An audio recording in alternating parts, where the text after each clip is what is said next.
Hey guys, welcome back. Last time we left off, we had just made the run through all the later areas to grab all our items. Now I'm going to make my way up to the Undead Burg.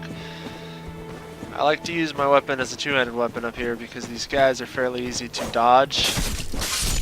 And if you kill them quickly enough, they don't really give you too much trouble. So I like to bait out their first attack and then get two swings in to kill them. Your mileage may vary on that depending on what you have selected. If you have a warrior, a thief, well maybe not a thief, but a warrior or a knight, a lot of times a two-handed weapon wielded by one of those guys will kill them in a single hit, making this much easier. So you just want to make sure you grab the items. There is a guy tossing firebombs, so you don't want to stand still for too long within his range. But once you get up here, he's fairly easy to kill. Oh, and sometimes that guy will jump down at you. If you want to go at it a different way, you can always block their first attack. Well, sometimes they do one attack. Then finish them off with a one-handed weapon. But the run up here is pretty easy, and if you're trying to buy certain things from some of the starting merchants, you can farm this place for some easy souls. So now that I've got this, I'm going to show you one item that a lot of people skip because they don't know how to get to it. It's right over here. You notice, well, I guess I have to go down a little bit further, but here. There's an item right over there. Now there's no way to get to it from here, but you actually want to keep going up. Back up the stairs here. Take a right, and you drop down from here. Now the only downside to this is that you will have to die in order to get this item. So it's right over here, and it's the Ring of Sacrifice. This item's kind of interesting because if you want to do...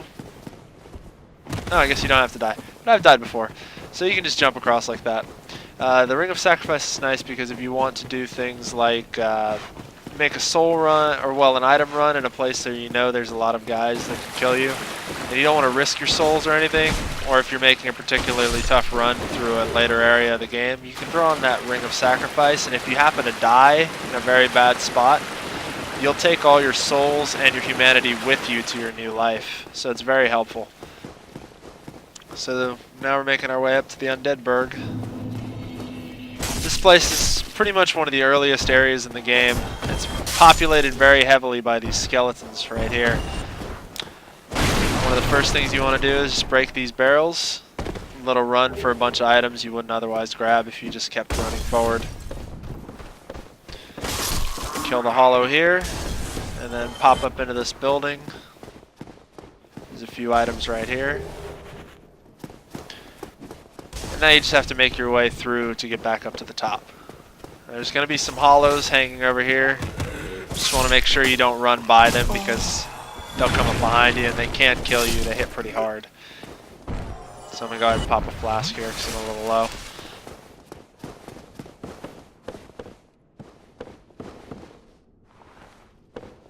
I actually forgot to turn in the Firekeeper soul that I got earlier, so I'm going to have to go back and do that later.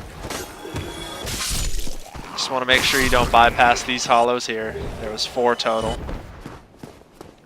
Now that rubbish I just picked up is a little weird because your inventory space isn't actually capped in this game. You can hold just about anything that you grab, and you can hold it indefinitely. The only things that actually affect your movement speed, your encumbrance, are stuff that you have equipped. So you'll be picking up a lot of stuff that you think isn't very helpful or useful or has any kind of purpose right now. But everything in the game has some sort of use. The rubbish in particular can be traded for a different item later on down the road. And I'll show you that once we get to it. But it's back where the asylum was when we're walking up before we get picked up by the bird and dropped off at Lordran. There's a place where you can trade to a little bird's nest and get some other items out of that. So you just want to hold on to that item, don't destroy it. Now we're just popping through the fog wall, coming through here. There is a little area over here, but you actually need to progress a little further in the burg before you can get to it.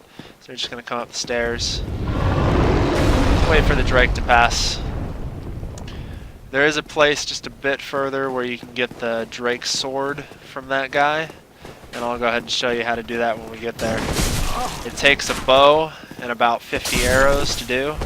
Well, I wouldn't say 50 arrows, 50 small arrows, but large arrows it probably only takes about 22 to 30. Just some more of the skeletons, same way you killed the other ones. Kind of bait them out into their first attack, and then while they're standing still, you want to hit them. So we're going to just run straight by this guy to our very first bonfire. It's off to the left. And this will give you a place to respawn if you ever happen to die in the Burg. Make sure you rest at it, or else you won't actually spawn here next time. You always want to make sure you rest, don't just ignite the bonfire. So now we just need to kill some of the guys we just killed to clear out the area a bit. And we're going to head down to one of the first merchants you encounter in the Burg. Well, I guess the only merchant in the Burg. We just want to pick up a few items from him. I'm actually pretty happy with this hand axe. I haven't used it before, but it's very handy.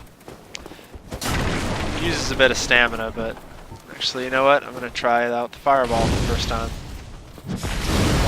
That is handy against guys with shields. Use that on guys with shields, yeah. Let's go with that. Oof. Oof.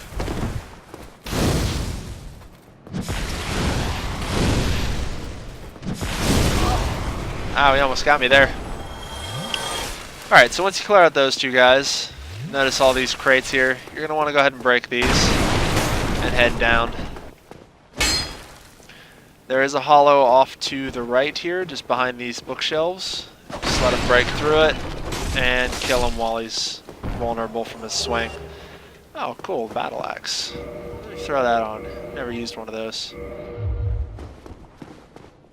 So here's the merchant here. Now you can kill this guy, and he will drop you seem to have your wits about katana type weapon. It's really quick and one-handed, but I wouldn't recommend killing him until you've grabbed some of the items from him.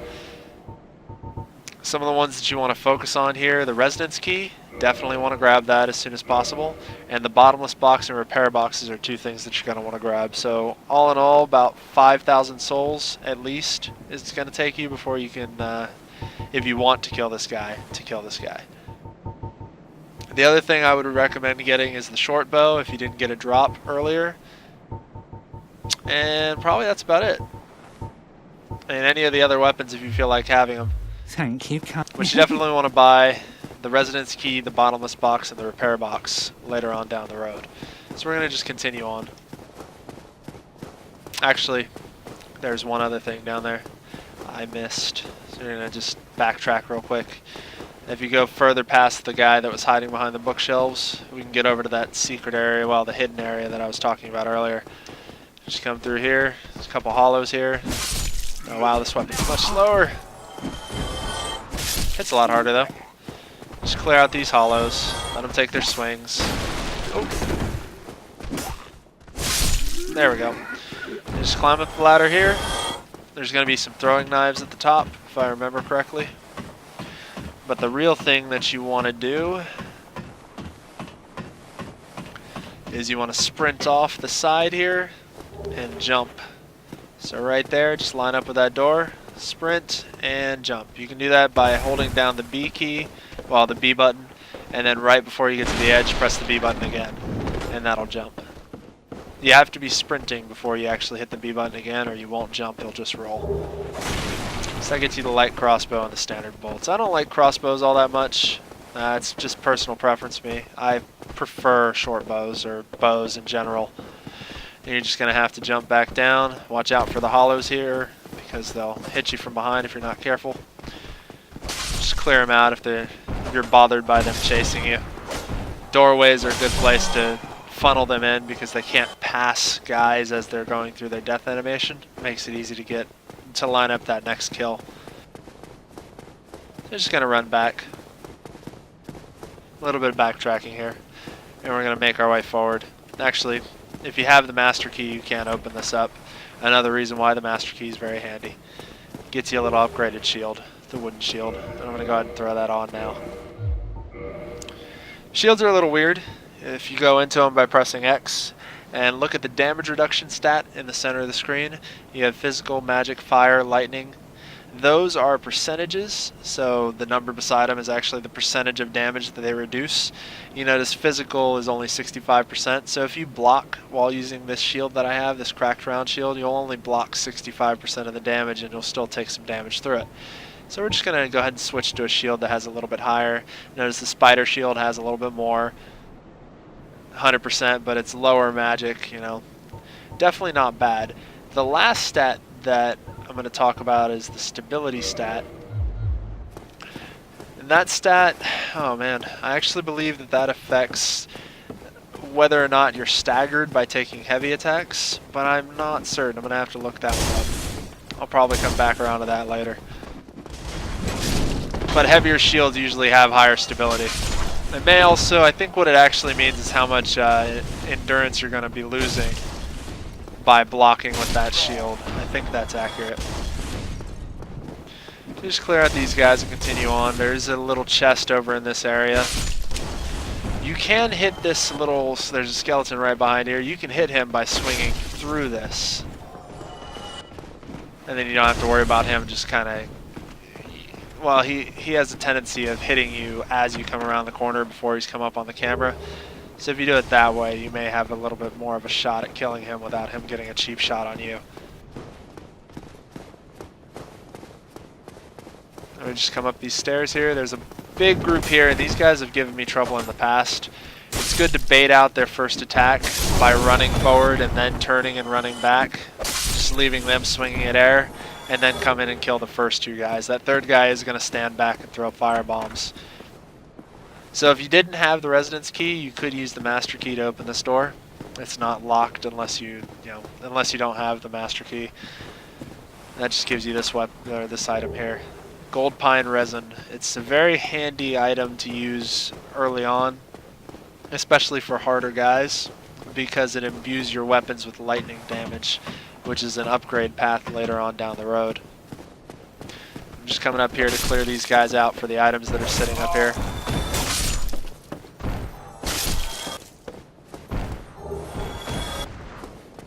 So we're just going to backtrack just a little bit here. Now there are a couple guys down to the right, but you want to turn and come into this tower first, because there is an archer at the top of these stairs, and he can get some cheap shots in you while you're fighting the guys below. I'm surprised he didn't die in one hit.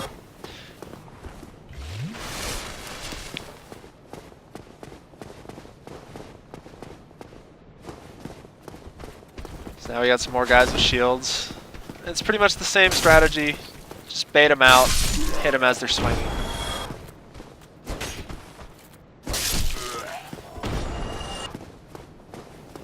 Now up and to the left is the spire that leads up to the first boss. This guy here is going to toss down this barrel. Just bait it out, run down. I didn't mean to kick him off, but that works. But down and to the right, instead of going up and to the left, there is a Black Knight. These guys are harder to kill than most anything else that you'll encounter at this area of the game, and probably later on. So I'm going to switch up a few of my items here because I like to use different things for these guys. The black fire bombs and fire bombs are always useful, but if you don't have them and you've just grabbed that gold pine resin, that's also a good item to use to imbue your weapon before you start hitting them. So what we're going to do is go ahead and use that pine resin. I'm going to switch to black fire bombs, and I'm just going to sneak up to this guy. You go really slow, it makes your footfalls quieter, and you may be able to get up to him, and I wasn't able to. Sometimes you can backstab him like that.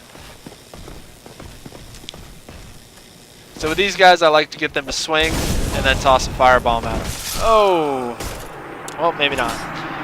It's okay. I'm going to go ahead and skip ahead until we get back to the Black Knight, and then we'll get back here. So good. See you in just a second. Hey guys, sorry about that. I lied. Looks like I'm going to be pausing it here for this episode. Next episode, we're going to be going after the Taurus Demon, and I'm going to show you some strategies for how to kill him as both a magic user and a melee user, so stay tuned for that. Thanks for watching.